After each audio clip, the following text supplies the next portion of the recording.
coba berani main-main ke apa NTT atau Papua lah. Mau ngapain di sana? Main-main sih. Maksudnya Main-main main-main sini.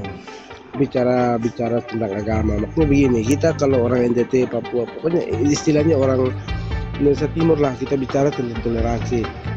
Tapi kalau upload seperti abang-abang mereka ini bicara tentang bukan toleransi begitu. Percuma lah abang cari uang seperti itu, konyol. Kenapa bang ini? Abang, Banyak mari ke NTT. Ya undang saya NTT. secara resmi, Jadi begini. undang.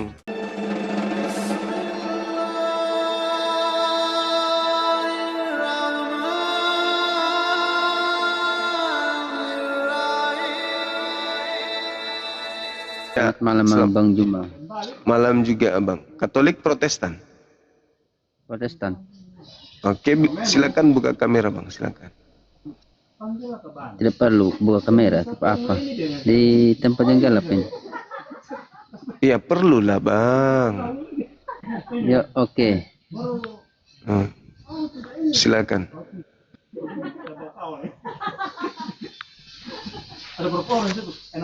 Nah, gitu dong.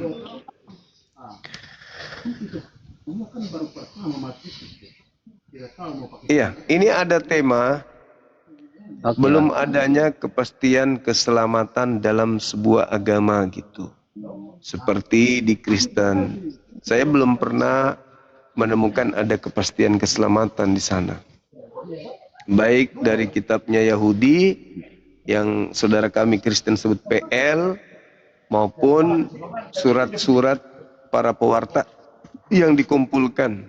Itu saya nggak menemukan data jaminan keselamatan kepada Katolik, Protestan, Advent dan seterusnya dari Tuhannya Yahudi, begitu juga dari Yesus. Silakan. Begitu ya. Iya bang. Tapi kalau saya memang sudah tergantung dari iman Mas. Bang, kalau saya kan saya percaya Yesus bahwa ada keselamatan. Yesus menyelamatkan manusia dengan cara orang-orang itu diberikan kemudian pernyataan-pernyataan tentang kehendak Bapa Elohim atau Tuhannya Yahudi untuk dilakukan oleh kaumnya Bani Israel.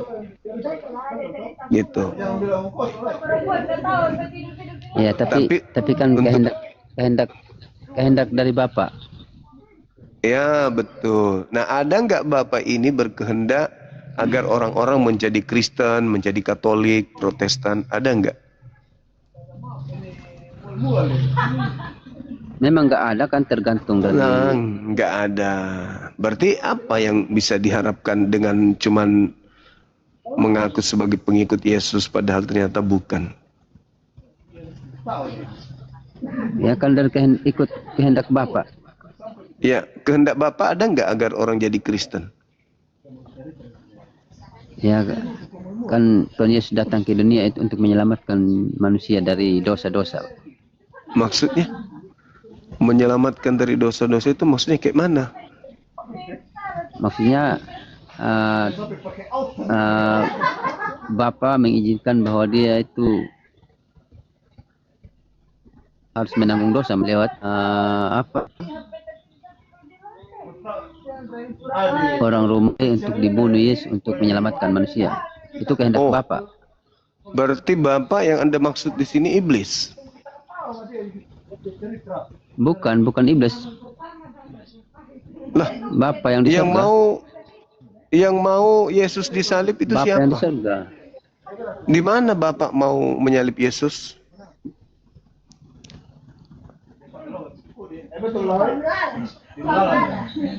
Aku dan Bapa adalah satu. Iya bang. Istirahat dulu bang. Gelap sekali bang. Ya bang ya.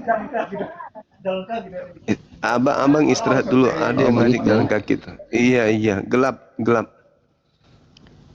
Gelap bang abang. Maaf saya turunkan. Saya cari yang menguasai kitab Bible. Di mana Bapak menginginkan penyaliban? Aku dan Bapak ada satu. Halo? Halo? Halo? Halo? Halo, semangat malam. Halo? Halo? Halo, Bang.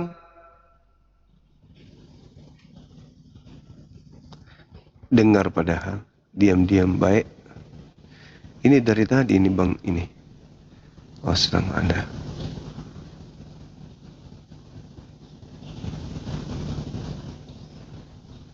Dibatalkan permintaannya, teman-teman, ya. Biar kita bisa diskusi dengan non-muslim.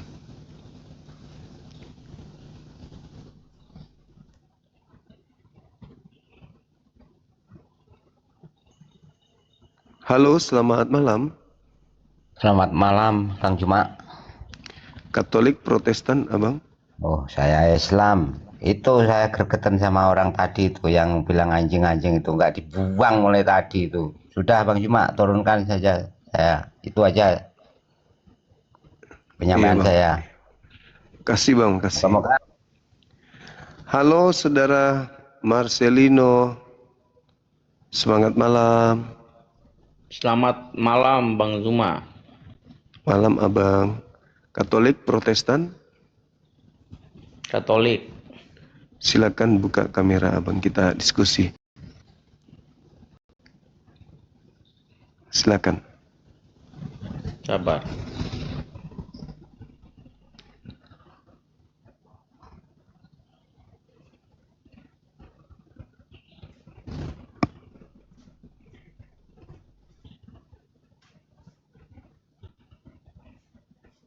Bang Zuma 99 kan?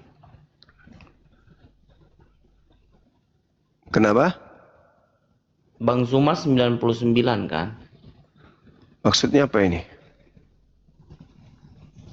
Mantan Katolik maksudnya. Oh, enggak. Bukan, Bang. Oh. Tapi Abang mana? fitness. Kenapa? Badannya mana, Abang ini? Yang mana badannya ini? Merah apa putih? Merah kena semua fitness. Buka kameranya, Bang. Diskusi kita, masuk ke tema. Masuk ke tema kan? Iya. Mana abangnya? Enggak kelihatan, Abang. Uzbekistan. Abangnya mana di sini? Maksudnya kalau Uzbekistan main abang nonton tidak? Wih. Berapa botol abang minum tadi?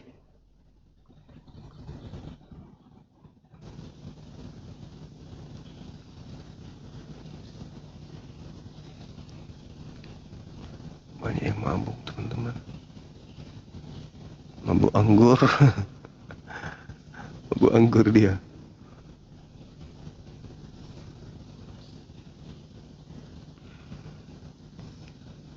Permintaan teman-teman muslim masih banyak nih.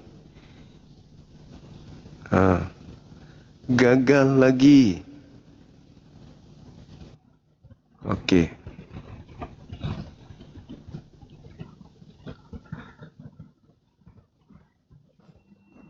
Halo, selamat malam. Halo. Semangat malam. Halo, Abang. Halo. Ya Allah.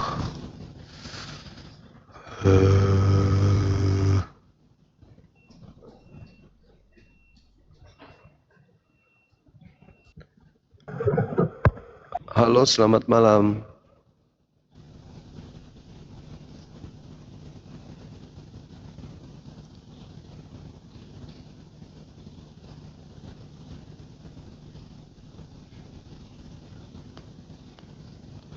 Banyak permintaan, teman-teman. Tapi begitu ditekan, tidak nongol dia. Berarti dia dari tadi berarti ya.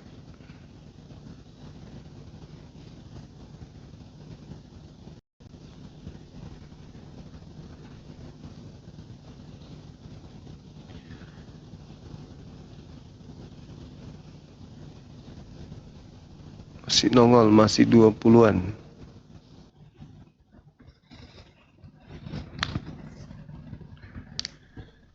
Halo, selamat malam. Assalamualaikum Bang, selamat malam. Iya, Iya Bang, dari mana? aku dari Balikpapan Bang, Banjarmasin. Orang Banjar Iya. Bang, cuma mau ngasih saran aja Bang. Jadi kalau mau debat sama Bubuhan Oten itu, sarankan sebelum berdebat itu Bang, dikasih kesepakatan dulu Bang. Jadi biar tidak rancu gitu Bang pembahasannya. Jadi kasih waktu. Jadi jangan pernah itu memotong pembicaraan Bang. Jadi biar jelas kan. Nah, karena setahu saya kalau berdebat sama mereka itu memang mereka sudah kalah itu nyokocos terus Bang. Ngomong terus. Gak ada berhenti-berhentinya. Nah, itu yang pertama. Terus yang kedua, bagi saudara muslim semua, Halo, selamat malam teman-teman sekalian. Apalagi Juma Selamat ini. malam. Ya, situ yang minta naik, bos. Itu yang undang kok mana? Apalagi mau debat apa lagi? Kan Udah Anda yang lanjutkan minta. lah. Gak ada Anda saya yang minta. lanjutkan lah. Kenapa bisa ke Percaya. atas? Gak ada saya minta. Loh, kok buktinya Anda di atas? Gimana sih abang ini? Mau diskusi nggak? Iya, teruskanlah perjuanganmu. Ya, buka kamera dong. Buka kameranya dulu. Iya, mau Silakan. debat apa lagi? Tentang jaminan keselamatan. Di Kristen kan tidak ada kepastian. Itu Silakan. menurutmu. Iya, silakan abang buka kamera, jelaskan mana kepastian keselamatannya di Kristen. Kalau ada, aku beli. Itu menurutmu. Iya, makanya aku bilang kalau ada, tunjukkan abang. Buka kameranya. Percuma, bahkan kau pun gak mengerti. Memang nggak ada. Percuma apa pula. Memang nggak ada keselamatan. Di Kristen mana ada? Mana coba tunjukkan. Mana di Kristen ada jaminan Itu kan keselamatan. menurutmu Juma. Kalau ada tunjukkan. Ada nggak? Nah, nggak ada. Oke lah kalau gitu. Apanya? Apanya? Matamu. Baru bertanya apanya. Dibilang bukti keselamatan kalau ada di agama Anda itu di mana tertulis? Jaminannya dari mana? Gitu loh. Siapa yang menjaminnya? Itu ribet banget sih ditanya. Halo, selamat malam.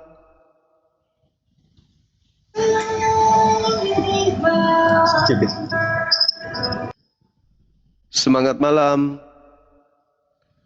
Halo. Halo. Halo. Oke, kita turunkan abangnya. Iya, halo. Dari Kristen? Pose imutnya dulu Bang Juma. Hah? Apa? Pose imut.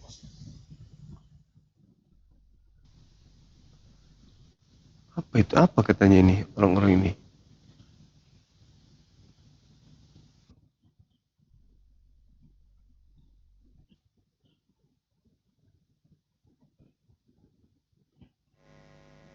Halo, selamat malam. Semangat malam. Halo. Ya, selamat malam. Selamat malam, Bang. Kristen Protestan? Protestan, Bang. Buka kameranya silakan. Bang, Panglima. boleh izinkan saya tutup saja, Bang, boleh? Harus buka di sini kita diskusinya. Iya, Bang, tapi saya tidak hujat. Izinkan saya tutup aja.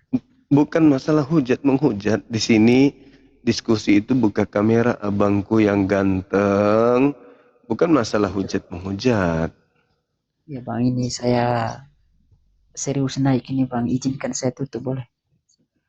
Mau bahas apa rupanya? Tidak, ini saya sedikit bertanya saja di dua dalil Ap- yang ada di kitab ini, Bang. apalagi mau bertanya. Ya buka kamera dulu dong.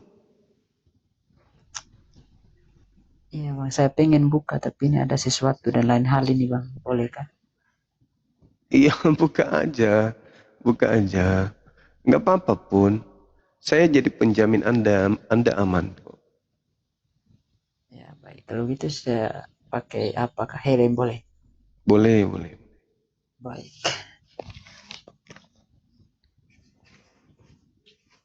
والذين هم على صلواتهم يحافظون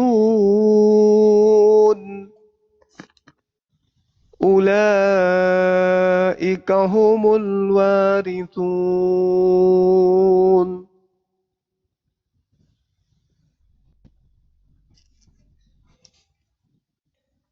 Hati-hati di jalan. Enggak sekalian bawa ransel di belakangnya gini mas. Biar nggak apa-apa. Ya gimana. Apa yang Iya, Bang. bisa Saya kita bahas temanya terkait dengan belum pasti selamat di Kristen memang nggak ada. Saya baca tidak ada jaminan spesial untuk Yesus dari Yesus itu untuk Kristen itu nggak ada. Gimana? ya, Bang, tapi sebelum saya masuk ke tema, saya bertanya di luar tema bolehkah? Boleh, silakan. Bang? Di sini saya ingin bertanya di Yohanes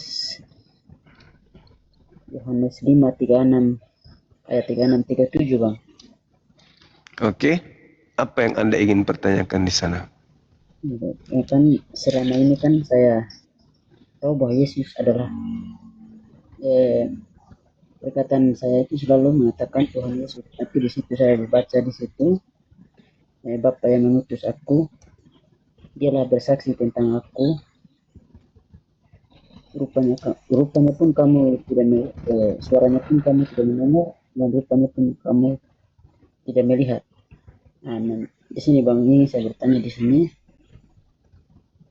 kenapa di situ harus kenapa dia Tuhan, sedangkan di situ mengatakan bahwa di situ harus ada Bapa di situ, Bang. Ya karena Yesus ini cuma penyampai firman. Dia bukan Tuhan itu sendiri, dia hanya penyampai firman.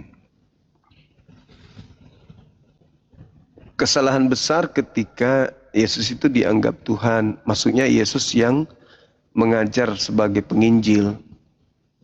Kalau Yesus yang datang ke Paulus, Ananias di Pulau Patmos, itu bukan Yesus yang penginjilan. Gitu.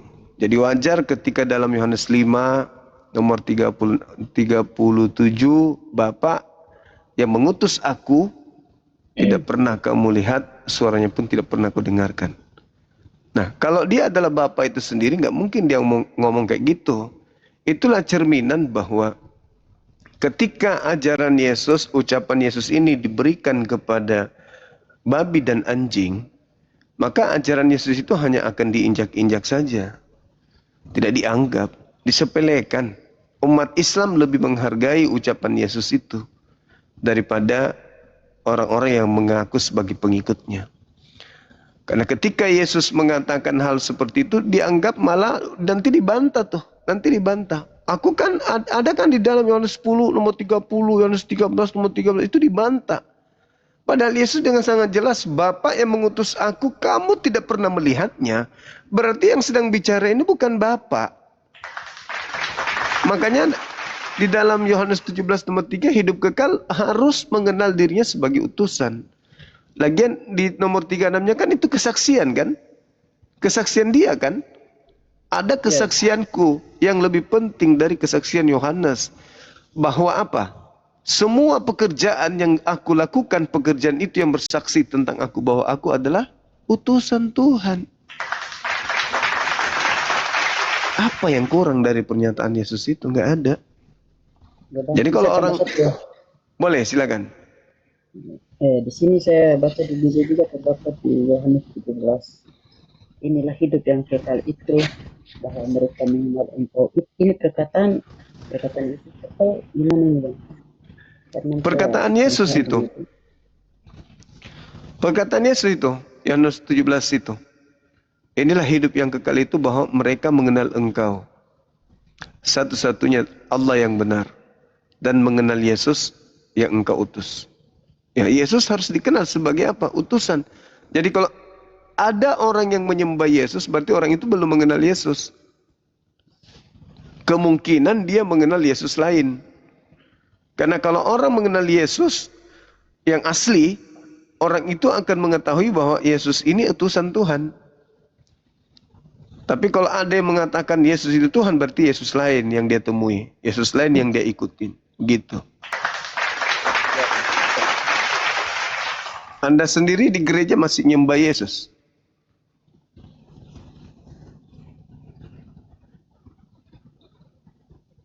Masih? Ya berarti Anda tidak mengenalnya. Dan Anda tidak mengenal. Ya, begini Bang, karena saya merasa penasaran dengan itu, makanya saya naik untuk bertanya Bang. Ya, kalau mengenal Yesus, berarti tidak mungkin menuhankan, karena kita sudah kenal dia sebagai utusan nih. Kita kenal dia sebagai utusan, berarti nggak mungkin kita menuhankan dia. Kalau kita menuhankan dia, berarti kita tidak mengenalnya sebagai utusan, kan gitu. Begitu juga Bapa. Kalau kita tidak mengenal Bapa sebagai satu-satunya Tuhan, berarti kita masih menuhankan Yesus. Padahal Yesus sendiri bukan Tuhan. Kalau dia dituhankan, berarti bukan satu-satunya Allah yang benar. Yesus juga adalah Allah. Berarti ada dua Allah. Berarti kita tidak memperoleh hidup kekal jadinya. Berarti dia hanya sebatas itu hanya membawa pesan dari Bapa gitu Bang. Ya, Yohanes 14:24, firman yang kau dengar dari aku itu bukan dari aku, tetapi dari Bapa yang telah mengutus aku. Aku berkata-kata bukan dari diriku sendiri. Apa yang aku katakan adalah apa yang diperintahkan untuk aku katakan dan aku sampaikan. Yohanes 12:49-50. Dan firman yang aku sampaikan itu adalah hidup yang kekal. Nah, artinya kalau kita mau hidup yang kekal, kita harus mengenal Yesus ini sebagai utusan Tuhan dan mengenal sebagai penyampai firman dari Tuhan, bukan Tuhan itu sendiri. Gitu, Bung. Udah baik Bang. Oke. Iya Bang. Udah? Mungkin itu saja ya Bang. Oke, thank you. Salam Terima dari kasih. NTT, Bang. Agar, Bang. Siap. Ya, Bang. Ya mungkin itu saja saya turun ya Bang. Iya, makasih. Terguncang dia tuh. Mudah-mudahan bisa mendapatkan hidayah. Amin.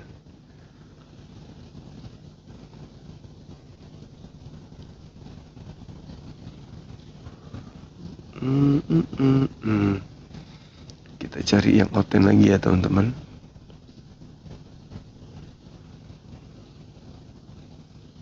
Oke. Permintaan makin banyak, tapi kelihatannya rada-rada muslim. Bunda Rahma, makasih. Halo, selamat malam. Mas Iyos. Iya. Iya Bang. Dari Katolik Protestan? Oh, saya Islam, Bang. Oh iya. Ya, ini Bang, aku ada nyampaikan sesuatu, Bang. Di kemas sebelah aku baru naik barusan kan. Itu orang Kristennya yang di sebelah itu baru buka pelajaran baru gitu loh, Bang. Maksudnya apa? Ya, pelajaran barunya kayak gini, Bang. Siapa yang lolos ODGJ di sini untuk menghadapi Bang Zuma katanya gitu. Jadi dia mau panik Bang Zuma gitu. Kenapa? Dia mau belajar jadi ODGJ, Bang. Untuk? Udah lolosan dia itu. Dia tuh katanya kan mau balas dendam sama Bang Zuma gitu. Masuk ya. Apa nama akunnya? Itu Bang yang kemarin ada yang nunjuk abang yang kemarin tuh yang ngancam abang kemarin di Kemal itu loh. Ancam-ancam. Ya, dan nunjuk-nunjuk dia kemarin tuh. Ini cuma orang ya. Yang laki-laki itu yang badannya nggak berisi itu siapa namanya? Maksudnya tuh. Nah, dia di komen sebelah itu ada siapa itu tadi tuh. Ada apa namanya kiamat-kiamat itu loh bang. Oh iya. Nah, Oke. dia mau bilang gitu kan. Jadi saya sampaikan kepada abang kayak gitu kan, hati-hati bang. Hmm. Dia Iya, mengancang-ancang sekarang bang. iya. Saya ngasih tahu kan karena aku penggemar Bang Zuma juga, wajar lah. Iya, makasih, makasih. Ya bang. Ya bang, izin Oke. bang. Assalamualaikum. Waalaikumsalam warahmatullahi wabarakatuh. Halo, selamat siang. Bang, Iya, Selat 4D blokir bang, judul itu. banyak akunnya bang. Ini kalau diblokir pun dia tetap aja masuk. Tengoklah ya. Iya bang. Oke bang, terima kasih bang. Salam dari Kalbar. Oke, makasih. Nah, nih. Bismillah. Berhenti nggak dia? Halo, selamat malam. Nah, tuh kan muncul juga. Anti blokir ini. Halo, selamat malam. Nah, sudah terblokir pun. Masih muncul kan? Gimana itu? Halo, selamat malam. Nggak muncul lagi ya? Alhamdulillah.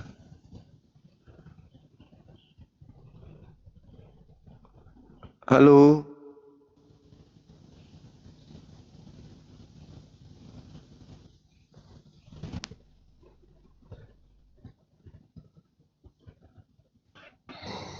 Halo, selamat malam.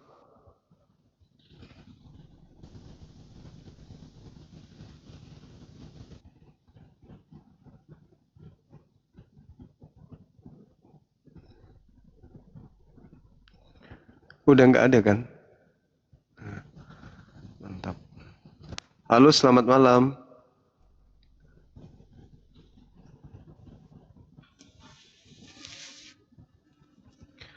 Selamat malam. Halo, Bang. Halo. Halo.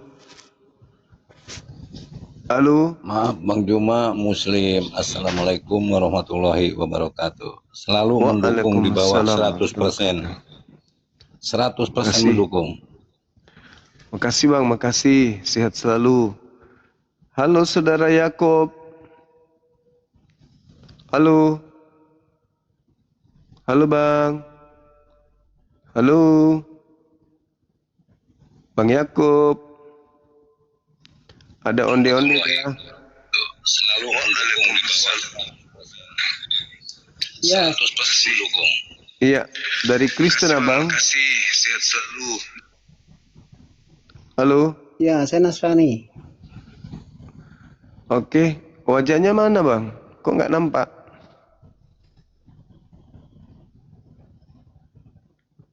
Halo?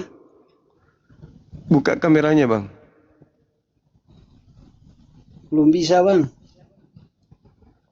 Masa sih? Bisa ini. Tinggal diterima.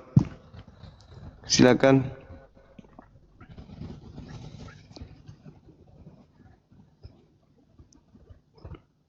Halo?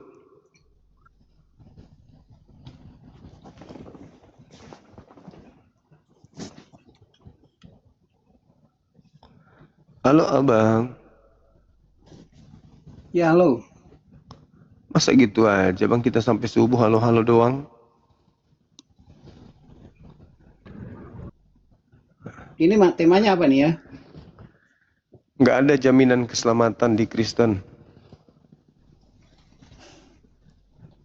Kalau saya dari Nasrani bagaimana? Nasrani. Berarti bukan Kristen ya? Oh bukan bang. Kitabnya apa kalau Nasrani? Ya kalau Nasrani ya Injil, kalau Kristen kan Bible. Lukas, Markus, Matius itu juga? Oh tidak, kami tidak pakai. Kami pakai kayak Barnabas, Maria, Thomas, Filipus. Itu serius? Ya betul. Oh, berarti nggak nyembah Yesus dong? Kami bukan Yesus namanya, kami namanya Yesus the Masihu. Iya, artinya nggak nyembah Isa Al-Masihu. Oh tidak. Oh iya, iya. Oke, mantap itu bang. Nggak ada yang perlu diperdebatkan berarti.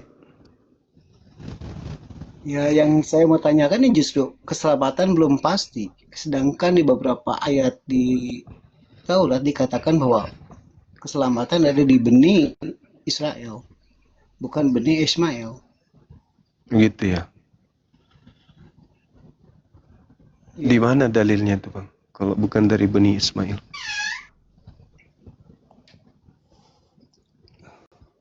Ya di Taurat, kami ambil mengacu dari Taurat. Coba ditunjukkan, boleh? Dibacakan aja.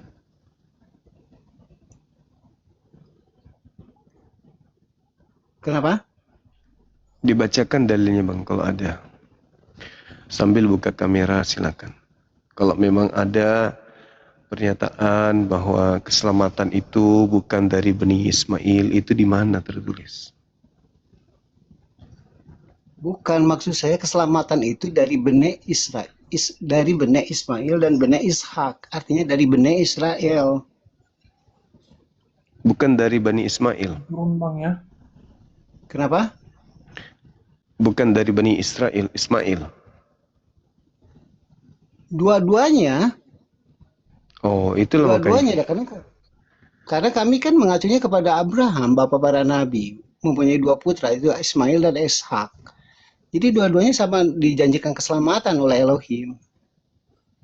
Begitu Bang Juba. Oke. Oke, berarti sepakat kita sampai di situ, Bang. Nah, sedangkan yang saya maksud tak ada jaminan keselamatannya ini ya Kristen. Ya kalau Kristen sih yang bawa bukan Yesus the Masihu tapi Paulus ya. Itu mungkin Bang Juba punya persepsi lain tentang beliau. Itu udah betul itu. Udah betul. Itu Paulus.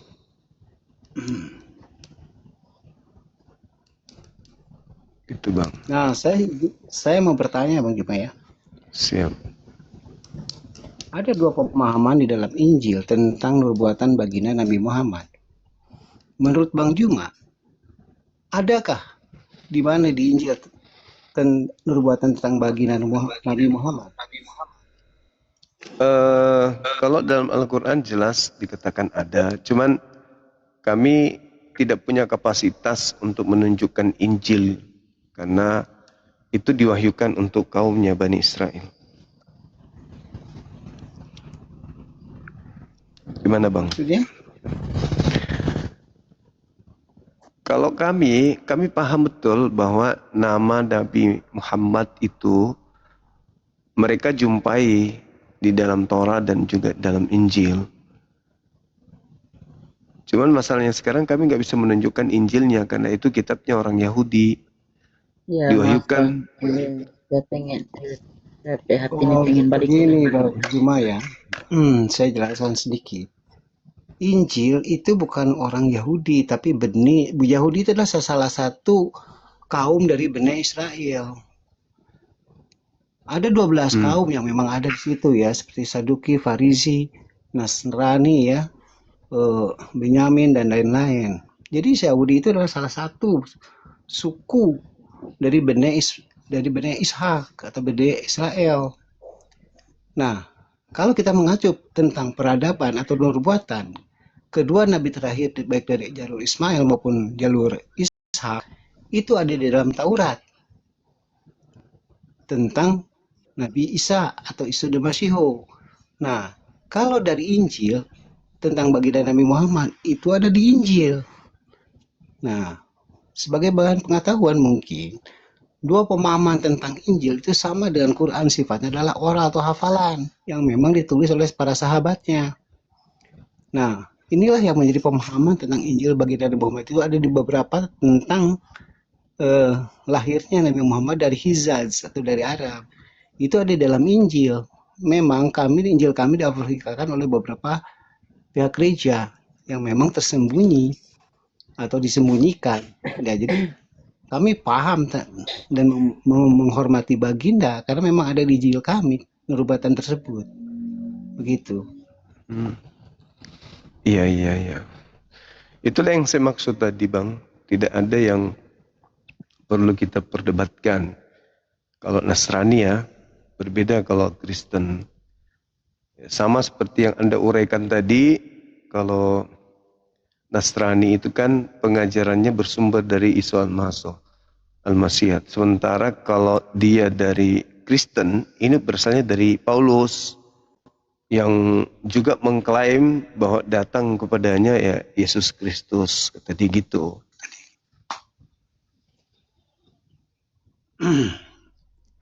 Nah, kalau yang di Taurat ada Bang Juma tentang nubuatan baginda Nabi Muhammad itu. Berdasarkan Al-Quran, iya ada. Taurat Tapi mana? lagi-lagi kami nggak bisa nunjukin karena Taurat itu kan kitabnya Nabi Musa yang diberikan kepada kaumnya Bani Israel.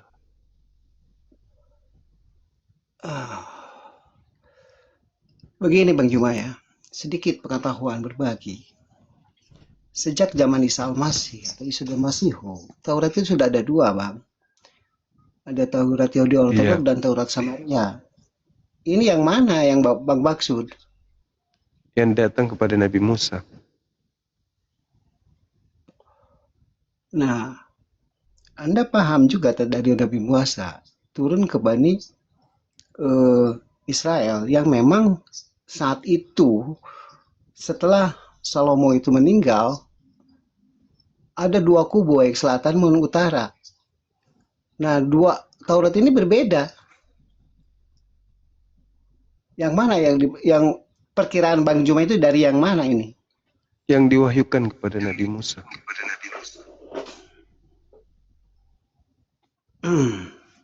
Ada dua pemahaman di dalam Taurat Bang Juma ya. Pertama adalah Taurat itu ada Taurat lisan dan Taurat tulisan. Baik Taurat Semitrap atau Taurat Sebe Alfi. Nah, inilah yang menjadi pemahaman orang-orang Muslim yang kurang paham tentang literasi nubuatan Nabi Muhammad itu lebih ada di mana. Kalau saya boleh jujur di dalam ini, saya bisa menunjukkan suatu data di mana nubuatan tentang Nabi Muhammad itu ada di Taurat Samaria. Mereka lebih jujur. Cuman sayangnya bukan di Taurat tulisan atau semitraf, tapi ada di Taurat lisan, yaitu Taurat Sebe Alfi. Dengan dikatakan akan datang dengan 10.000 pasukan. Nah, kalau menyambung kepada surah Namawiyah, ternyata literasi itu juga ada yang ditemukan. Jadi mungkin sedikit pemahaman tentang Taurat Sebe Alfi ini lebih tepat untuk kepada baginda Nabi Muhammad. Begitu Bang Yuma. Oke. Makasih ilmunya, Masya Allah, luar biasa Bang ini. Saya biasanya melihatnya cuma ada di ulangan 33 nomor 2 gitu. Kalau dalam data yang datang dari saudara-saudara kami Kristen, dia membawa PL di ulangan 33 itu ada seperti itu yang diterangkan. Datang dengan 10.000 orang kudus. Gitu. Abang bisa buka kamera nggak ini Bang?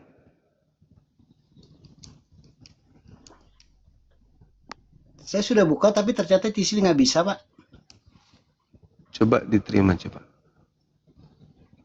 Sudah saya nyalakan tapi tidak mau mungkin ya, kan handphonenya error mungkin. Oh. Kalau kita Siap. melihat kepada Sefer Beresit atau kitab Kejadian atau Ulangan, itu salah Bang. Itu adalah pemahaman Yahudi Ortodok itu adalah ke Yusak bin Nun, bukan Nabi Muhammad. Kurang pas. Karena orang Yahudi sendiri tidak mengakui literasi Nabi terakhir karena mereka mentok sampai Musa. Jangan Nabi Muhammad, orang-orang Yahudi itu sampai Isa pun nggak diterima. Begitu Pak. Iya. Oke. Ya, mungkin rekan-rekan yang lain mau gabung, saya turun dulu. Silakan Bang Juma ya. Saya hanya Oke, makasih Bang ilmunya Bang, luar biasa ilmunya. Thank you Bang ya. ya, salam Kita alaihim. Iya. Waalaikumsalam. Halo teman-teman, silakan yang Kristen, Protestan, Katolik, silakan.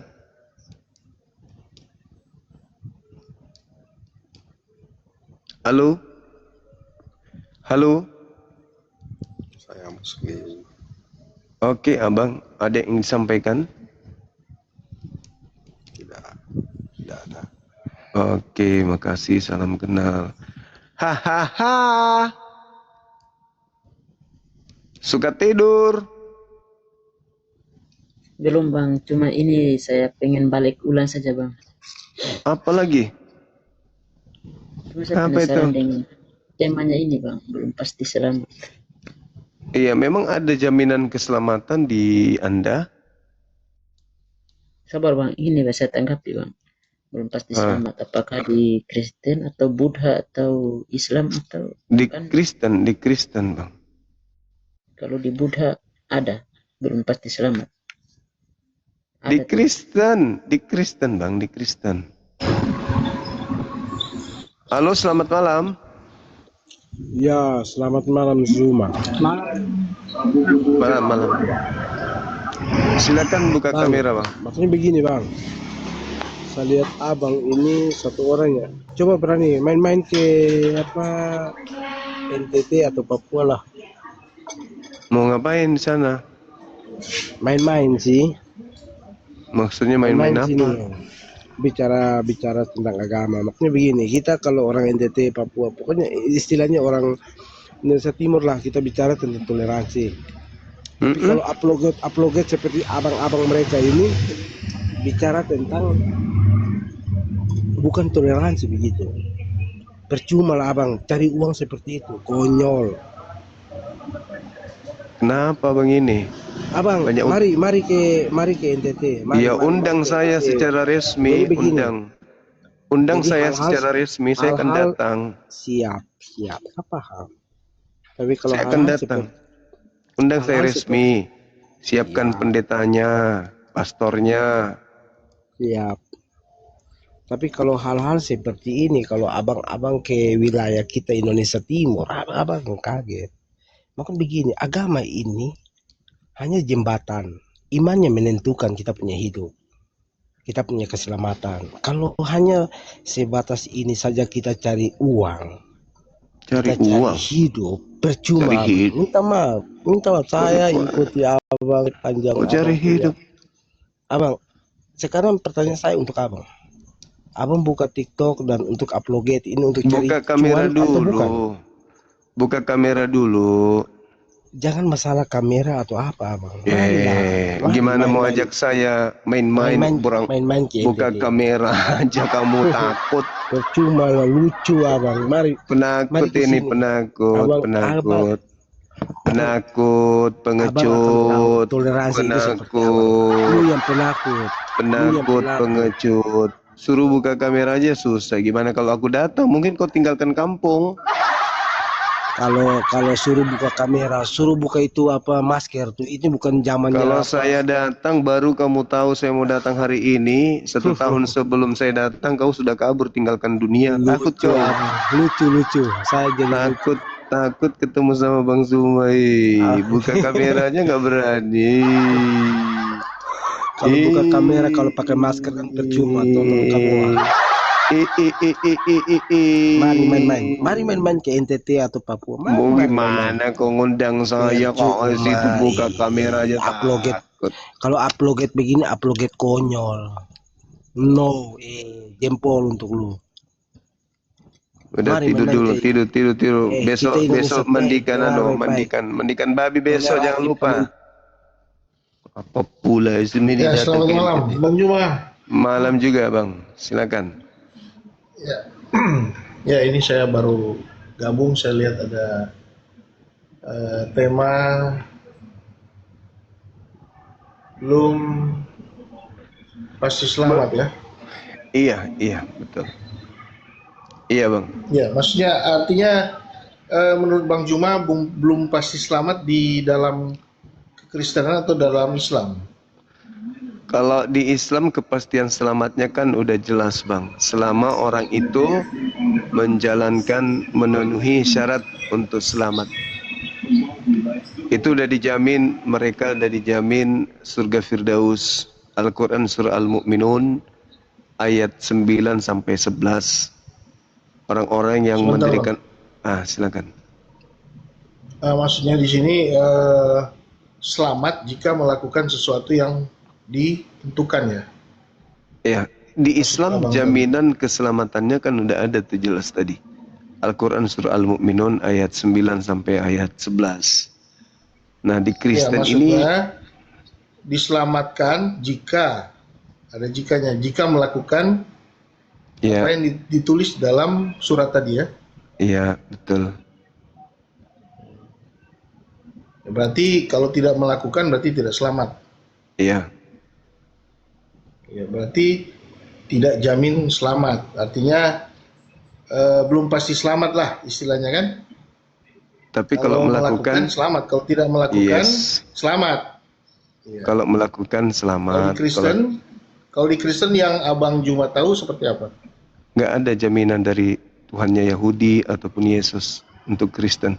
Mau yang taat atau yang tidak taat, nggak ada jaminannya. Oh, seperti itu ya? Iya. Yang sepengetahuan Bang Juma ya? Iya, selama saya belajar Bible itu nggak pernah saya temukan dari Yesus dan dari Tuhannya Yahudi untuk Kristen itu nggak ada. Kalau di Kristen memang ada jaminan keselamatan kalau di Kristen yang saya pahami seperti itu Bang. Dan mungkin juga sebagian hampir semua juga kasih mengetahui bahwa ada jaminan keselamatan. Dari mana jaminannya? Kekristenan. Iya, dari mana jaminannya Bang? Yang dari kepercayaan kita selama ini kita di yang kita pahami seperti itu Bang. Jadi keselamatan itu kita dapat dari bukan perbuatan kita pribadi, tetapi keselamatan yang kita dapatkan itu keselamatan dari perbuatan Tuhan, perbuatan Yesus di kayu salib. Oh, kirain Yesus yang menjamin Abang. Kalau ada Perbuatan dalil Yesus di kayu salib yang menyelamatkan umat Kristen, yang menyelamatkan umatnya. Itu kata siapa? Kata Yesus kah atau kata orang di luar Yesus? Kata Yesus tidak. Kalau di dalam Alkitab tertulis tidak seperti itu. Cuman yang kita pahami di dalam teks Alkitab bahwa keselamatan itu dari Yesus, artinya perbuatan Yesus di kayu salib. Artinya dia mati di kayu salib untuk menebus dosa umatnya yang percaya, seperti itu. Tapi itu bukan ucapan Yesus Bang ya, itu ucapan Paulus. Entah itu ucapan siapa, tapi yang kita pahami dari kekristenan bahwa perbuatan Yesuslah yang menyelamatkan kita. Artinya ketaatan Yesus sampai mati di kayu salib itu yang menyelamatkan. Jadi bukan ketaatan kita secara pribadi kepada Tuhan. Seperti itu. Oh, tapi kalau Yesus ajarannya kok beda ya dengan yang Abang sampaikan. Kalau Yesus itu kalau mau selamat melakukan segala perintah-perintah Bapa Elohim, Tuhannya Yahudi. Kalau mau selamat. Ya, itu pemberitaan itu dia konteksnya di dalam Yahudi, dalam dia sebagai umat yang menganut hukum Yahudi waktu itu. Nah, emang Yesus pernah? Yesus memang pernah mengajar untuk orang-orang non-Yahudi, Bang? Tidak, itu kan dia hidup di masa di lingkungan Yahudi. Iya, maksud saya kalau Yesus kan memang ajarannya keselamatan itu melakukan hukum-hukum yang diajarkan Tuhan kepada orang Yahudi. Nah, terus ada Ya, nggak memang Yesus mengajarkan di luar Yahudi gitu? oh tidak. Dia masa di waktu dia hidup, itu di masa dia hidup di zaman dan di lingkungan Yahudi. Nah, terus Kristen ini jaminan selamatannya dari mana? Kristen artinya pengikut Kristus. Dia kita meyakini iman kita bahwa pada saat Yesus mati di kayu salib, jadi kita mengikuti ketat. Kita percaya kepada Dia karena Dia yang taat sampai mati di kayu salib, karena mengikuti hukum Taurat itu, hukum Yahudi itu yang pada saat itu diberlakukan. Karena tidak semua hukum Yahudi bisa dilakukan oleh seorang manusia. Iya, tapi Yesus tentang salib ini kan, ajaran salib menyalib ini kan, kalau orang-orang Yahudi menyalib Yesus kan itu karena unsur politik ekonomi, bukan karena mau menyelamatkan orang di luar Yahudi sampai mereka menyalib Yesus. Tujuan orang-orang Yahudi menyalib Yesus itu adalah agar bangsanya tidak dirampas oleh orang Romawi, bukan supaya orang Kristen di luar Yahudi selamat. Itu nggak ada motivasi mereka membunuh Yesus, itu bukan itu. Ya, kalau kita bahas memang panjang sih Bang kalau umpama kita mau bahas soal kenapa sampai dia seperti itu, sampai dia mati di kayu salib, sampai ada berhubungan dengan bangsa Romawi. Itu memang ceritanya memang panjang sejarahnya.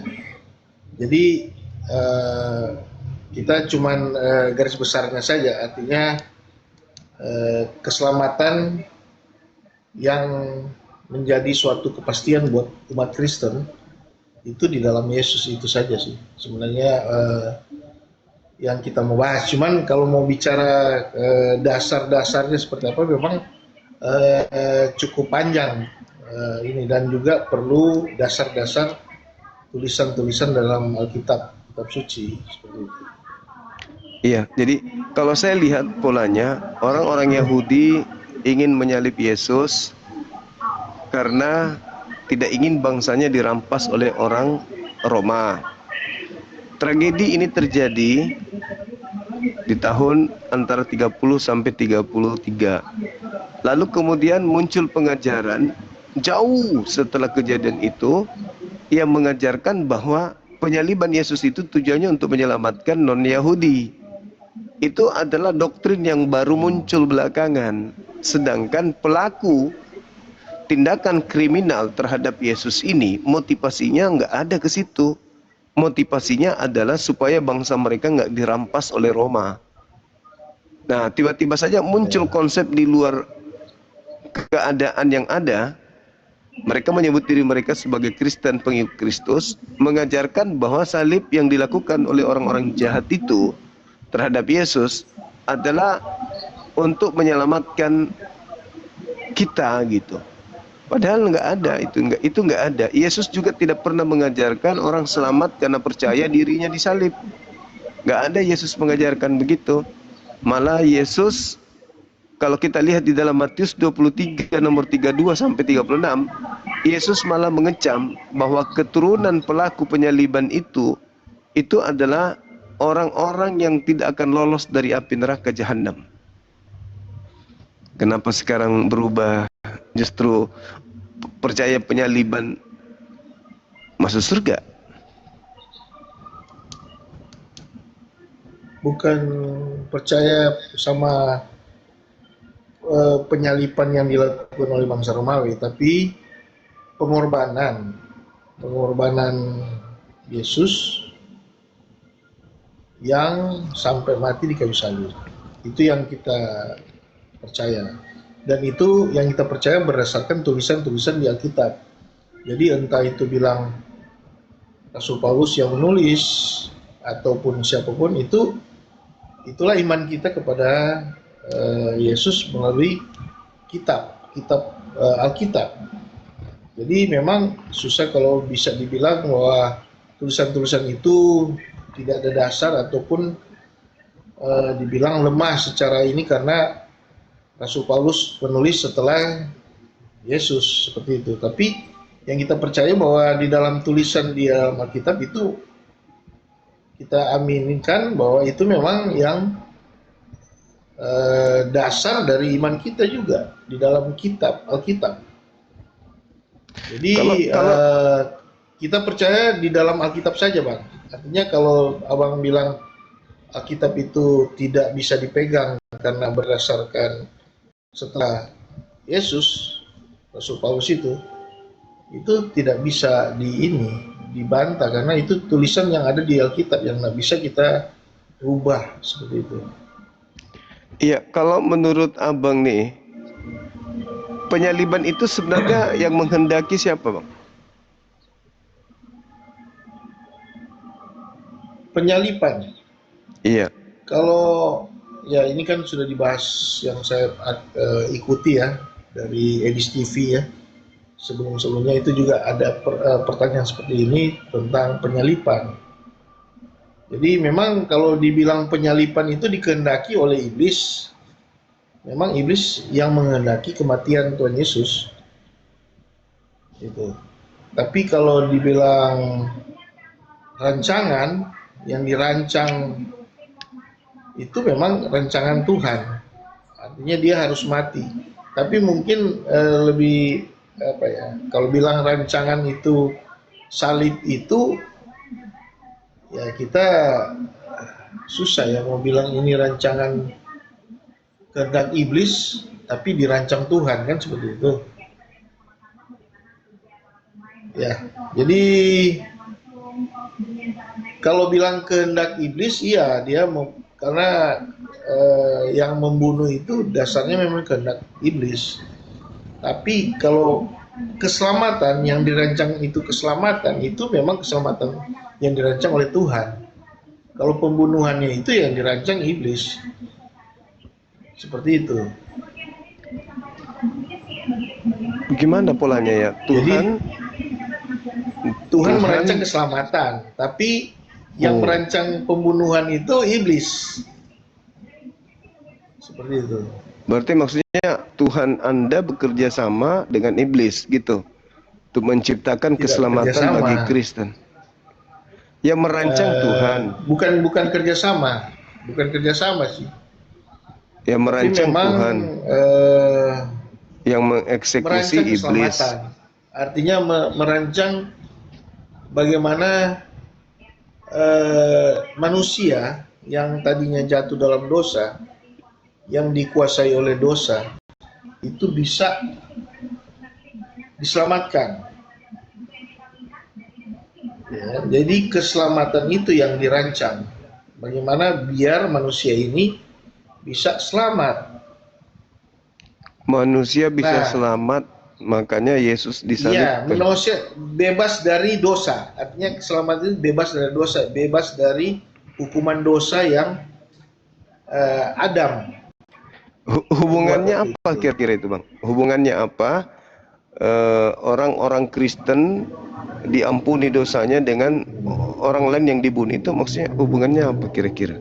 Kalau orang Yahudi kan dia yang berdosa, dia yang mengorbankan kurban hewan, kan gitu.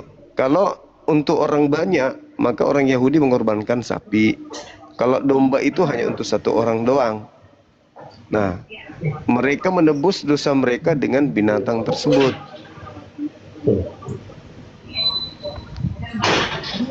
Lah kalau ini Tuhan membunuh Yesus melalui iblis demi untuk dosa-dosa orang Kristen. Kenapa Tuhan tidak hapuskan aja dosa orang Kristen? Kenapa harus ada tindakan yang melanggar perintahnya sendiri? Contoh, jangan kamu membunuh orang yang benar, jangan kamu membunuh orang yang tidak bersalah.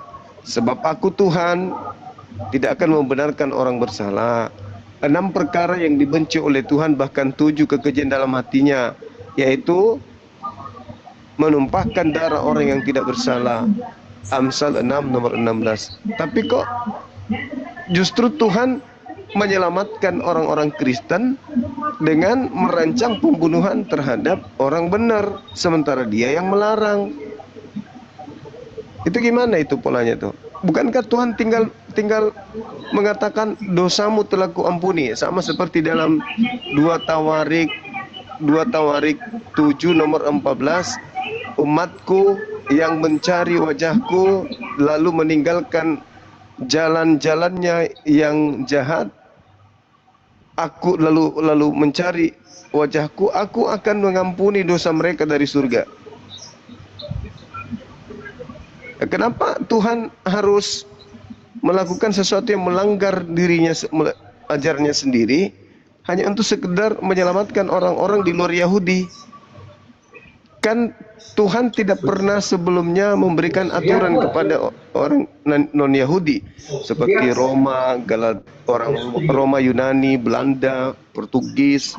Kan Tuhan tidak pernah mengajarkan kepada mereka jangan makan ini, jangan makan itu. Terus tiba-tiba saja mereka dihukumi dosa, lalu orang benar dijadikan korban demi untuk mereka. Kenapa enggak Tuhan? Ya sudahlah, aku ampuni semua dosa-dosamu, udah selesai. Kenapa harus ada korban yang melanggar aturannya sendiri? Atau jangan-jangan ada kekuatan di luar itu pingin supaya semua orang-orang yang ada di luar Yahudi yang melakukan dosa-dosa, supaya mereka merasa nyaman, maka diajarkanlah dosamu telah diampuni loh oleh Yesus yang korban di atas, sehingga mereka menyembah Yesus karena merasa bahwa Yesus ini berjasa, sehingga mereka menyembah Yesus. Ditinggallah Tuhan yang benar ini nggak disembah, semuanya menyembah Yesus karena merasa Yesus ini telah berjasa. Padahal Tuhan nggak pernah meminta tumbal atau korban manusia gitu. Jadi polanya saling nabrak. Jadi sebenarnya bukan nabrak, Bang. Sebenarnya begini, awal manusia itu kan diciptakan untuk menguasai bumi. Jadi awal penciptaan itu manusia diberi kuasa untuk menguasai, tinggal di bumi dan menguasai bumi. Artinya kuasa itu sudah diberikan dari Tuhan kepada manusia, otoritas kepada manusia. Artinya Tuhan sendiri tidak boleh melawan atau melanggar otoritas yang sudah diberikan. Dia sudah memberikan itu kepada manusia. Dia tidak bisa melanggar, dia tidak bisa mengintervensi di bumi. Karena kalau dia intervensi di bumi artinya dia melanggar otoritas yang dia diberikan kepada manusia. Itu dulu pertama. Oh. Jadi kalau bilang melanggar atau seperti Abang tadi bilang, itu sebenarnya tidak benar. Karena otoritas yang sudah diberikan itu dia tidak boleh langgar justru. Dia tidak boleh intervensi kepada manusia atau kepada bumi karena otoritas itu sudah diberikan kepada manusia, yaitu Adam. Kuasa itu untuk kuasai bumi, untuk menguasai bumi ini. Tapi oleh karena dosa, oleh karena iblis menipu atau membohongi Adam dan Hawa, sehingga mereka jatuh di dalam dosa. Mereka jatuh karena ketidaktaatan kepada Tuhan, karena iblis, sehingga kuasa yang diberikan itu jatuh kepada iblis, direbut oleh iblis. Seperti itu. Dan kuasa itu tidak boleh juga Tuhan mengambil itu, karena itu memang sudah otoritas yang sudah diberikan, dia tidak boleh melanggar itu. Maka sehingga Tuhan mencoba, istilahnya bukan mencoba ya, apa lebih tepatnya, diutuslah nabi-nabi. Artinya untuk apa? Agar manusia ini tetap dipelihara dan dilindungi. Tapi ternyata banyak juga kegagalan-kegagalan yang dilihat oleh kita, bahwa tidak bisa mengembalikan otoritas yang Tuhan berikan kepada manusia, sehingga harus dia sendiri, yaitu yang kita percaya bahwa Yesus itu yang dari dia, berasal dari dia, yang adalah dia sendiri, harus turun ke bumi menjadi manusia untuk apa? Untuk merebut kembali otoritas yang direbut oleh iblis karena Adam. Sehingga dengan seperti itu otoritas itu kembali lagi kepada manusia yang Yesus itu sendiri dan dikembalikan kepada kita yang percaya kepadanya. Seperti itu. Jadi itu rancangan keselamatan yang kita percayai bahwa ketaatan Yesus inilah yang mengembalikan kembali apa yang direbut oleh iblis. Kita ketahui bahwa iblis beberapa kali mencoba menggagalkan rancangan ini. Pertama, waktu dia lahir ke bumi, dia jadi manusia, berapa ribu anak yang dibunuh oleh Herodes. Karena apa? Untuk agar rancangan keselamatan ini gagal. Ternyata tetap Yesus itu selamat, istilahnya dari pembunuhan itu. Dia dilindungi sampai dia lahir di Yerusalem. Kemudian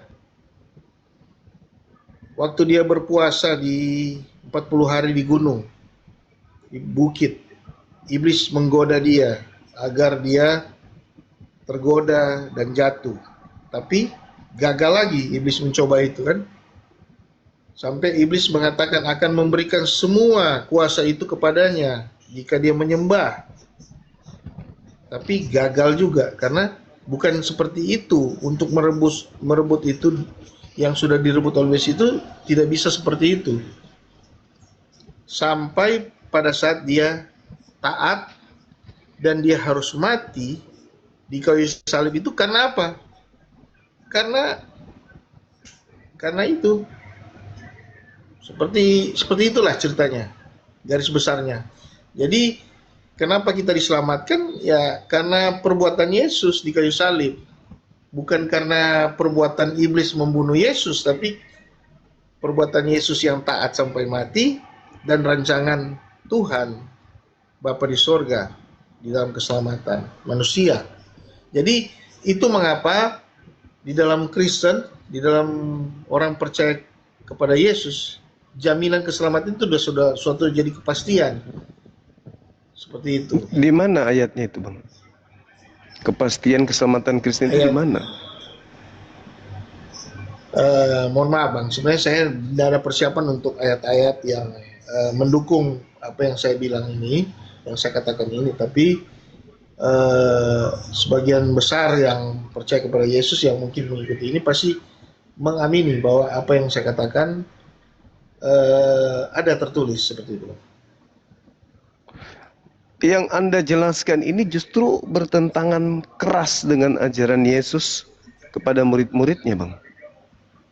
Anda seakan-akan mengatakan Adam mewariskan dosa sampai Yesus harus menebus dosa itu, mengambil alih kuasa iblis. Padahal sebenarnya kalau kita mau pendalaman materi di Bible,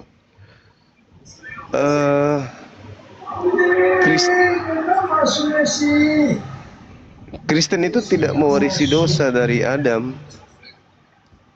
Kristen itu mewarisi dosa dari mereka pembunuh-pembunuh para nabi dan penyalib nabi-nabi.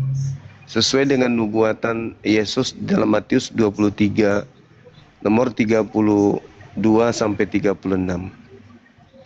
Jadi Kristen ini bukan mewarisi dosa dari Adam. Kristen mewarisi dosa dari para pelaku penyaliban gitu. Di ayat berapa? Matius 23 nomor 23 nomor 32 sampai 36. Tidak ada keselamatan karena salib. Justru salib itulah yang membinasakan manusia.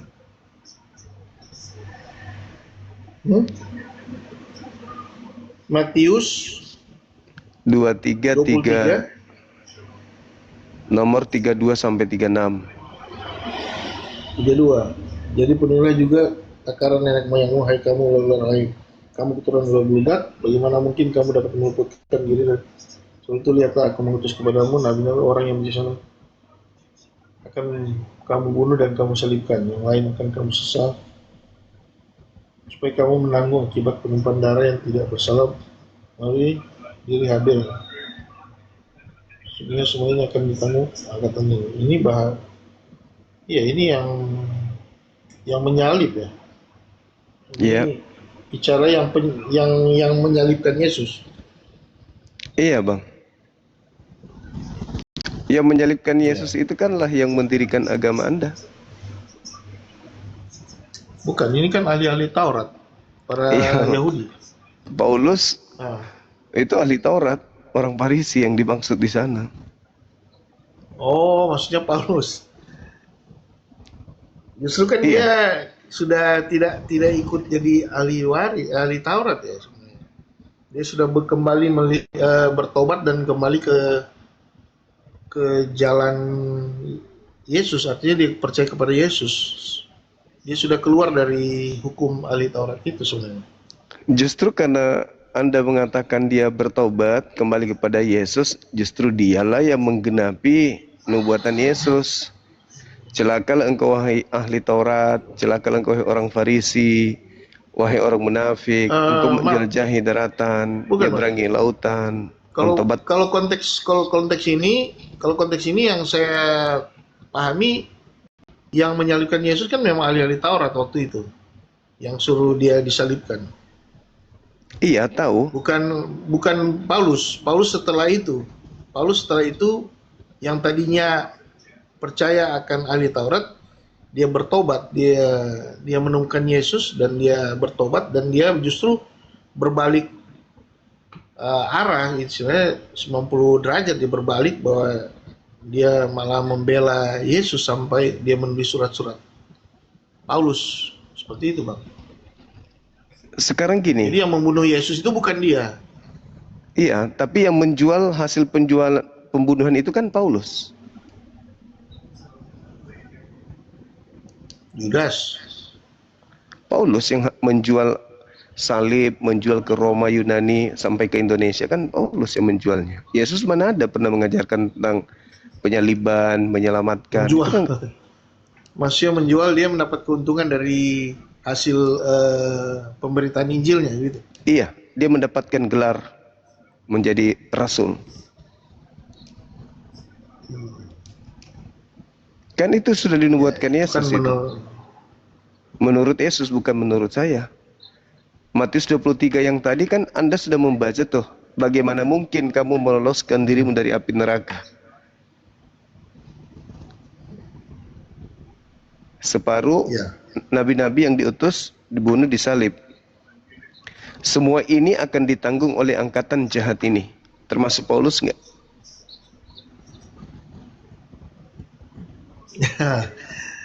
Kalau saya tidak pahami seperti itu sih bang, karena memang tulisan itu jelas kepada ahli Taurat yang membunuh Yesus pada saat itu. Bukan itu. Tapi kalau Rasul Paulus jelas-jelas kan dia justru memberitakan Injil dari pertobatannya dia ketemu dengan secara pribadi dengan Yesus seperti itu. Terus dari mana Anda tahu yang bertemu Paulus itu Yesus? Ya dari tulisan yang ada di Alkitab. Dari Paulus gitu ya? Dia bertemu dengan pada saat dia buta matanya kan? Ya artinya dia itu kan klaim sepihak. Itu kan klaim sepihak doang. Sedangkan Yesus begini bang, itulah iman kita kepada Yesus Kristus ya, melalui Alkitab. Jadi kalau bilang klaim kita, ya apa yang tertulis itu ya jadi klaim, jadi iman kita, jadi suatu kepastian buat kita. Contoh saja seperti ini, seperti Yohanes, ya kan? Dia ditulis bahwa dia adalah murid yang dikasihi.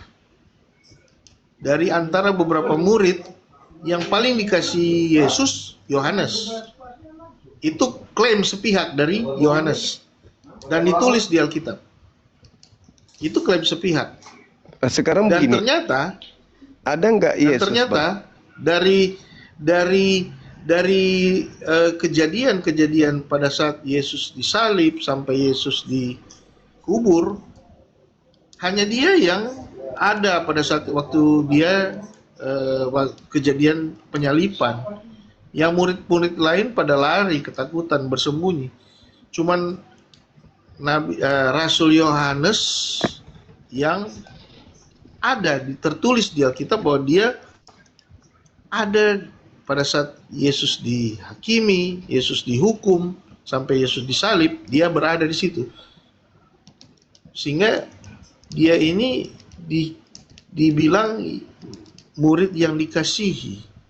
Bukan Yesus sendiri yang mengatakan bahwa Yohanes ini murid yang Yesus sayangi, yang kasihi. Tidak ada ditulis di situ. Tapi klaim sepihak dari Yohanes yang ditulis oleh kitab Yohanes bahwa dialah murid yang paling dikasihi oleh Tuhan. Seperti itu. Artinya memang ya kenyataannya begitu, seperti itu. Sekarang gini, ada nggak Yesus berbicara tentang Paulus ketika Yesus itu penginjilan? Oh iya, Rasul Paulus kan zamannya setelah Yesus disalib. Nah, berarti klaim sendiri Paulus ini, sibuk-sibuk sendiri kan? Ya, bisa dibilang begitu. Iya, tapi itu kalau tertulis di Alkitab, itu kita harus pahami bahwa dan kita harus percaya itu, Bang. Iya, sedangkan Yesus sendiri tidak kenal kitab Anda. Iya. Ya, ya udah berarti tapi kitab kita ini yang memperkenalkan kita kepada Dia.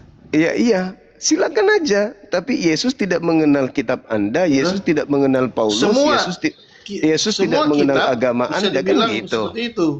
Enggak dong. Tapi yang memperkenalkan kita kepada Yesus, Nabi Musa mengenal kitab, Nabi Musa mengenal Taurat, Nabi Muhammad mengenal Al-Quran, Yesus tidak mengenal kitab Anda. Itu di situ tamatnya Anda, itu di situ. Anda menjadikan justru dari kitab kita ini. Loh, Yesus kenal kitab Anda enggak? Yesus mengenal kitab Anda enggak? Yesus mengenal kitab Anda enggak? Dalam Al-Quran. Yesus mengenal kitab Anda enggak? Itu dulu, Bang. Memperkenalkan kita. Dari tadi Anda curhat terus. Mungkin saya percaya Al-Quran, tapi curhat terus dari tadi. Alkitab sendiri yang memperkenalkan kita kepada Yesus. Dengar dulu, Bang. Itu yang Yesus penting. mengenal kitab Anda enggak? Tidak penting. Tidak penting Yesus mengenal kitab saya, tapi Alkitab ini yang memperkenalkan. Kalau kitab Anda bercerita tentang Yesus, tapi Yesus tidak membenarkan, gimana dong? Yang pasti kita mengenal Yesus melalui Alkitab, Bang. Ya, sekarang kitab Anda dikenal sama Yesus ya? Yesus mengenal kitab Anda enggak? Penting. Loh, kok gak penting? Gimana nggak pentingnya? Kebenaran itu dari Yesus atau dari Bible? Kebenaran itu dari Alkitab. Bukan dari Yesus. Yang memperkenalkan kita kepada Yesus. Bukan dari Yesus. Bukan dari Yesus. Bukan dari Yesus. Yesus 2000 tahun yang lalu, Bang. Enggak, maksud saya Yesusnya mengenal kitab Anda enggak? Justru dalam kitab kita kok justru pula menuliskan tentang Yesus. Kan Yesus diceritakan di Bible Anda yang dituliskan oleh wartawan-wartawan itu. Kitab Taurat. Nah, sekarang kitab Anda mengatakan belum ada Alkitab. Jelas belum ada Alkitab. Sekarang kitab Anda konon ada firman di situ. Bapak berkata bahwa Yesus harus dipercaya, bukan penulis Bible. Kan begitu. Yang mana nih? Yang hidup kekal, tidak binasa, percaya kepada Paulus, Yesus, atau percaya kepada penulis kitab? Kita percaya Alkitab ada tulisan daripada orang-orang yang jadi bukan Tuhan percaya kepada Yesus ya? Percaya kepada Yesus, karena kita percaya kepada Yesus karena Alkitab, Bang. Kalau Anda percaya kepada Yesus, Bang, kalau Anda percaya Yesus, berarti harus rujukannya ke Yesus. Yesus harus berbicara tentang kitab Anda, baru kitab Anda percayai. Kalau Yesus tidak mengenal kitab Anda, kemudian Anda percaya kitab Anda bercerita tentang Yesus, gimana polanya bisa selamat kalau begitu? Iya. Yesus tidak mengenal Itu nggak buku bisa yang seperti itu. Tidak Loh, mungkin. bagaimana Itu kan ceritanya? cerita, itu kan menurut Abang. Bukan, kitab menurut Anda Abang. sendiri yang mengatakan selamat itu percaya Yesus. Bukan percaya pengarang, tapi percaya Yesus. Nah, kalau percaya kepada kitab Anda, di mana Yesus tidak mengenal kitab Anda, berarti Anda percaya kepada pengarang kitab Anda. Kan Yesus harus memberikan legitimasi tuh. Kalau mau selamat, harus percaya kepada Yesus. Yesus sudah memberikan legitimasi kepada Bible. Maka orang Kristen punya kebenaran karena kitab yang dijadikan sebagai pegangan adalah kitab yang bersumber dari Yesus sebagai pengesahan. Nah, sekarang Anda menyelamatkan, mengatakan Anda selamat. Dari mana Anda tahu? Dari kitab kami. Yesus kenal kitab Anda enggak? Enggak, berarti kosong. Kan begitu. Yesus tidak mengenal Bible. Konsepnya tidak bisa seperti itu, Bang. Ya, itu kan menurut Abang, menurut maunya Abang. Ya memang begitu itu. polanya. Harus selamat berdasarkan Yesus. Itu pola yang dibuat oleh Abang. Lah, gimana ceritanya? Tapi, bagaimana Anda meyakini? Sabar. Bagaimana Anda meyakini bahwa apa yang ada Tuhan kita itu dari kitab yang kita pegang? Bagaimana Anda bisa dari mana Anda bisa tahu kalau itu benar sementara Yesus tidak memberikan pengesahan? Sekarang iman kita itu ada dasarnya, Bang. Bukan mengenai iman Anda. Saya bertanya. Jadi tidak bisa bagaimana kita dengar dari Abang atau baca dari saya kan bertanya ke Abang ini. Bagaimana Anda bisa mengatakan diri Anda selamat, iman Anda benar berdasarkan Bible yang Anda baca, kalau Yesus tidak memberikan legitimasi kepada Bible itu?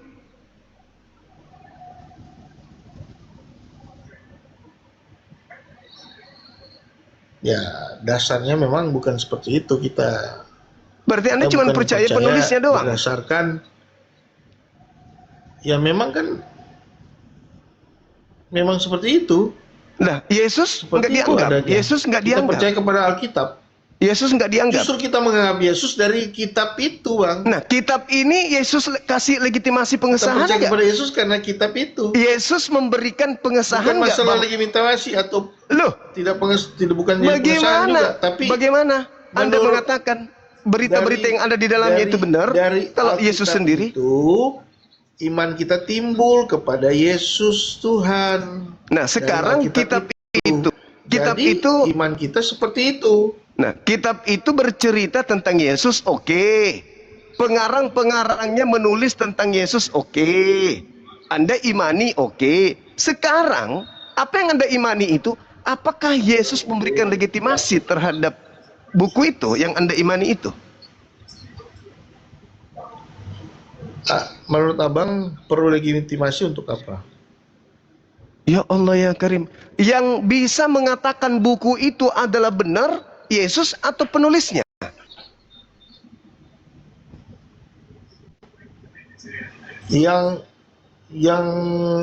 Dasar legitimasi menurut Abang itu seperti apa hingga harus perlu legitimasi dari Yesus? Contoh begini, Al-Quran yang Abang percaya, itu legitimasinya dari mana? Nabi Muhammadku sendiri yang menjelaskan tentang Al-Qur'annya. Berarti ketika kami percaya Quran, itu sama halnya kami percaya kepada Nabi Muhammad. Karena Nabi Muhammad mengajarkan tentang Al-Quran. Contoh, terimalah Al-Quran dari keempat sahabatku, dari sahabat-sahabatku. Seharusnya Yesus juga mengatakan, terimalah buku Lukas dari muridku Lukas. Terimalah buku ini dari muridku ini. Supaya buku yang Anda jadikan sebagai panduan keselamatan itu tidak kemudian Anda ambigu, tidak ragu-ragu. Ada benar-benar benang merah dari Yesus. Sekarang kalau tidak ada, buku apapun bisa Anda gunakan untuk mengatakan Yesus itu juru selamat, Yesus itu begini. Sementara Yesus sendiri tidak pernah memberikan pengesahan terhadap buku yang menerangkan tentang iman Anda. Yesus tidak pernah menyebutnya. Yesus tidak pernah mengenal buku itu. Tapi buku itu yang Anda jadikan panduan untuk mengatakan kami selamat karena Yesus begini. Menurut buku itu, Yesus pengesahan nggak terhadap buku itu? Bahkan sekedar menyebutnya aja kagak. Mengenalnya kagak. Bahkan mengenal penulisnya aja tidak.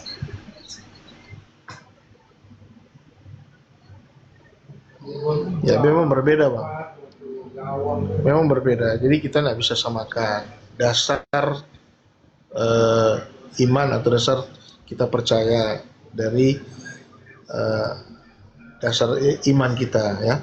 Jadi memang ya kalau kita berdasarkan tulisan yang ada di Alkitab yang kita percaya, dari Alkitab inilah kita percaya dan kita mengenal Yesus. Bukan dari kitab yang lain.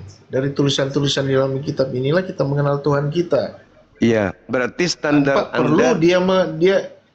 perlu dia memproklamirkan bahwa dia adalah Tuhan atau siapapun itu. Bukan masalah Tuhan. Atau apa, masalah tapi buku dari kitab, ya, dari tulisan-tulisan di dalam Alkitab ini yang membuat kita percaya kepada Yesus Tuhan. Oke. Berarti pengarangnya lah yang menghantarkan Anda percaya Yesus itu Tuhan. Yesus tidak memberikan legitimasi kepada buku itu, tapi pengarang ini yang membuat dan mengisi kemudian apa yang ada menjadi cakupan keyakinan saudara, sehingga Yesus dilantik di situ sebagai Tuhan. Sementara Yesus sendiri tidak pernah mengenal buku itu, kan gitu. Silakan aja, Bang, itu hak masing-masing dari kita. Silakan. Ya. Oke. Siap. Ada lagi? Kita cuma diskusi-diskusi aja, Bang. Siap. Itu aja. Oke, makasih, Bang. Terima kasih, Bang Juma. Ini cuma makasih. sebagai ini saja. Siap. Ya, pemahaman. Oke. Makasih, Bang Juma. Makasih, semangat malam, sama-sama. Saya pamit, Bang. Semua. Iya. Makasih. Jadi teman-teman, ada sebuah buku, ya, 2000 tahun yang akan datang, membahas tentang Bang Suma buku itu.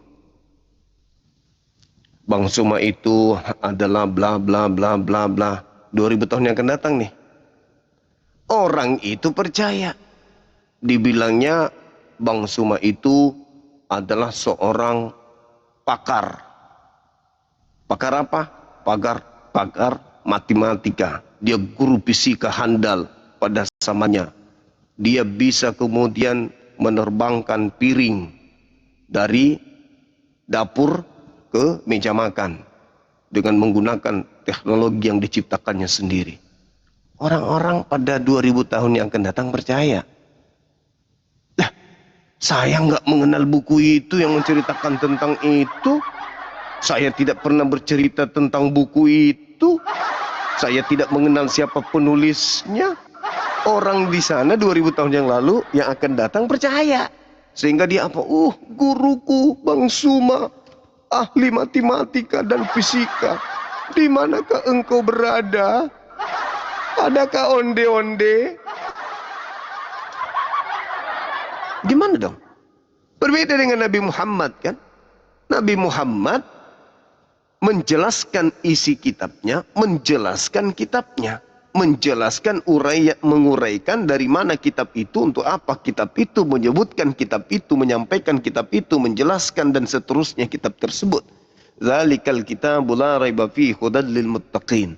Bercerita tentang Quran. Nabi Muhammad membahas Quran. Nabi Muhammad menegaskan Quran.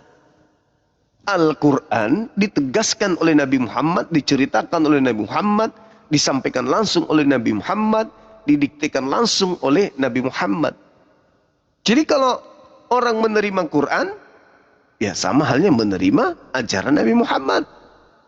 Siapapun di dalam Quran ini tentang Nabi Muhammad, itu sudah ajaran Nabi Muhammad.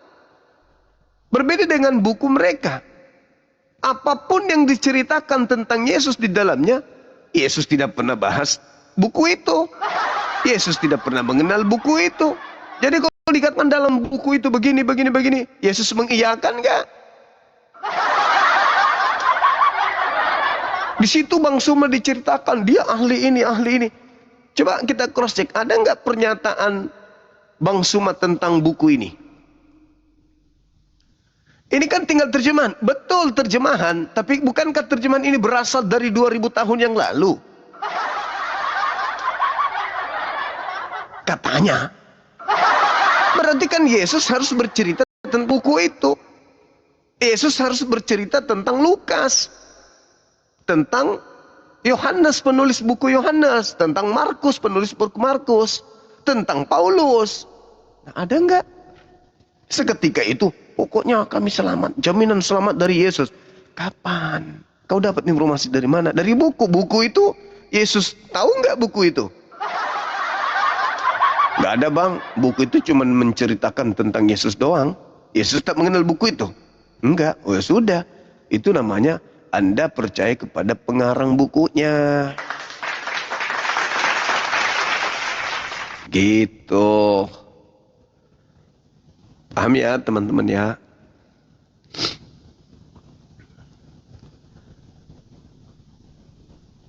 Jadi Yesus tidak memberikan legitimasi terhadap Bible. Kalau hari ini kemudian dia jadi Tuhan karena mereka percaya kepada Bible, artinya percaya kepada penulis yang telah menuliskan tentang Yesus, sehingga mereka menuhankan Yesus. Mereka bukan percaya Yesus, mereka percaya penulis yang menceritakan tentang Yesus itu Tuhan, kan gitu teman-teman sekalian. Oke, kita sampai di sini dulu, rekan-rekan sekalian. Besok lagi kita kembali. Sekarang sudah jam 1:32 waktu Kota Makassar. Kita harus istirahat. Besok baru kita lanjut lagi. Yang pada intinya bahwa belum ada kepastian. Ujung-ujungnya ketika dikatakan kami pasti selamat, kenapa bisa? Karena ada jaminan keselamatan di dalam Bible dari Yesus. Dari Yesus aja kagak ada di Bible. Kalaupun ada tertulis, aku menyelamatkan kita, sekarang permasalahannya apakah kitab buku itu ada legitimasinya dari Yesus?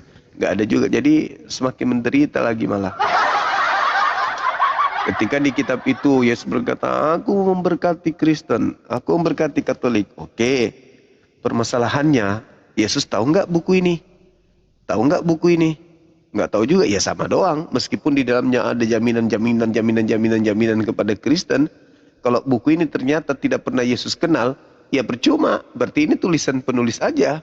Yesus tidak memberikan legitimasi ternyata. Nah, itu kalau ada tulisan di dalam buku itu jaminan, ini sudah nggak ada jaminan di dalam buku itu. Lalu nggak ada pula tuh dari Yesus tentang jaminan kebenaran buku tersebut. Nah, gitu. Jadi teman-teman sekalian, kalau di Al-Quran kan jelas ya bagaimana jaminan keselamatannya. Dan Nabi Muhammad sendiri yang mengajarkan buku atau kitab Al-Quran. Gitu teman-teman sekalian. Saya kira begitu untuk sementara. Terima kasih udah menyertai kita. Mohon maaf jika ada kata-kata yang kurang berkenan. Mohon maaf jika ada sesuatu yang kurang keliru, kurang sesuai dengan apa yang diinginkan oleh teman-teman. Yang pada intinya bahwa kita belum menemukan adanya jaminan seperti layaknya di Al-Quran terhadap kita umat Islam. Ya kan ya? Jaminannya orang-orang beriman, Allah sudah kasih legitimasi, pengesahan dan juga bagaimana orang-orang selamat di Islam itu diberitakan di Al-Quran, ya Islam itu sendiri. Untuk itu kepada teman-teman Kristen, ketika ada kata kebenaran yang saya sampaikan, menggores hati saudara saya, mohon maaf yang setinggi-tingginya. Mohon direnungkan apa yang saya sampaikan. Mohon direnungkan kata per kata supaya dipahami dengan baik. Ya, kalau ada nanti yang keliru dari apa yang saya beritakan, silakan hadir lagi di komal saya untuk meluruskan. Yang benar seperti ini Bang Suma. Yang penting jangan kayak tadi. Ya, ada yang salah naik ke atas, justru semakin salah dia menjelaskan tentang imannya. Ketika ditanya tentang Yesus itu bukan ciptaan, dagingnya gimana? Nah, ternyata keok juga. Dikasih Yohanes 8:42, keok juga ternyata. Nggak sanggup ngapa-ngapain. Jadi harusnya teman Kristen setelah tahu data, apakah cocok narasinya dengan data itu atau bagaimana, itu diperhitungkan dulu sebelum kemudian menjelaskan di hadapan kita, di hadapan Bang Suma apologet Islam. Tapi apa memang ada Kristen yang bisa begitu? Kurasa nggak ada sih. Ya rata-rata sama doang, kayak gitu doang. Kayak tadi yang barusan ini yang terakhir juga kayak gitu juga. Cuman hanya curhat doang saja tentang imannya, tapi nggak bisa memberikan data valid terkait dengan apa yang diuraikan. Oke teman-teman, terima kasih sekali lagi dan mohon maaf, kita tutup dulu, besok kita jumpa lagi ya teman-teman ya. Ada. Subhanakallahumma bihamdi, asyhadu an la ilaha illa anta astaghfiruka wa atubu ilaih. Salam tauhid, salam satu Tuhan, jayalah Islam kita, jayalah Indonesia kita. Takbir, Allahu Akbar. Assalamualaikum warahmatullahi wabarakatuh. Baik. Kita tutup YouTube dulu.